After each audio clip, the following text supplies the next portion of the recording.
غالب نے یہ شعر جو کہا ہے اس کا مطلب میری ناچیز علم میں یہ ہے کہ غالب اپنے آپ کے شراب پینے کی ایک توجہ بیان کر رہے ہیں، یعنی کہہ رہے ہیں کہ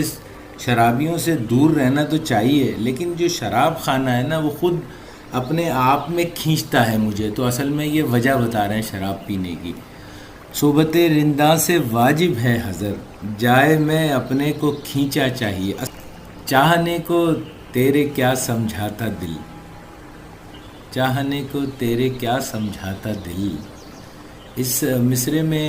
غالب فرماتے ہیں کہ اپنے دل کی بات بتا رہے ہیں کہ جو تیری محبت تھی اس کو میرا دل پتہ نہیں کیا سمجھا تھا، اور اگلے مصرے میں اس کو مکمل کرتے ہیں کہ بارے اب اس سے بھی سمجھا چاہیے، یعنی جو کچھ وہ سمجھا تھا اصل میں وہ غلط سمجھا تھا، تو اس کا مطلب ہے کہ مجھے اپنے دل کو بھی سمجھنا پڑے گا ذرا، کہ یہ جو